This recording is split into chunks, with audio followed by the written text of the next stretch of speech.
টাঙ্গুয়ার হাওরে যারা গিয়েছেন তারা প্রত্যেকেই মানে গু মাখিয়ে এসেছেন গায়ে। কেন বলছে কথা একটু পর বুঝতে পারবেন। আগে আপনাদেরকে একটা হিসাব শোনাই। ধরেন প্রতিদিন প্রায় 40টা হাউস বোট ছেড়ে যায় টাঙ্গুয়ার হাওরের দিকে। এক একটা হাউস বোটে প্রায় 25 জন করে পর্যটক নিয়ে থাকে। তার মানে প্রত্যেকটা হাউস বোটে যদি 25 জন করে ধরি, তাহলে 40টা হাউস বোটে হয় 1000 জন। প্রত্যেকদিন 1000 জন হাউস বোটে করে টাঙ্গুয়ার হাওরে ঘুরতে যায়। এবার এই 1000 জন যদি ডেলি 2 বার করে হাগু করে, তাহলে হয় 6000 বার। 3 দিন যেহেতু তাকে 6000 বার তারা বাথরুমে যায়, মানে ওয়াশরুমে যায়। এবার আসি আসল কথায়, এই 6000 বার যে মূত্র ত্যাগ করে, গু ত্যাগ করে, এগুলো যায় কোথায়? সব হাওরের পানিতে।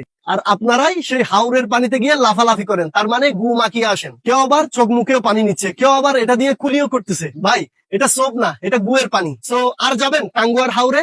যাবেন তো গু মাখিয়ে আসবেন। আমি ভাই যাওয়ার প্ল্যানিং ছিল। এই যখন নিউজটা পাই, এই যে তাদের প্রায় 40টা হাউস বোট প্রত্যেকদিন ছেড়ে যায়, এই যে হাউস বোটের মূত্র ত্যাগ যারা করে, এই গুগুলো কোথায় যায়? এই যে পটিগুলো যখন হাওরে ফেলে, তখন থেকে ভাই আর হাওরে যাওয়ার, মানে টাঙ্গুয়ার হাওরে যাওয়ার আমার আর কোনো ইচ্ছাই নাই।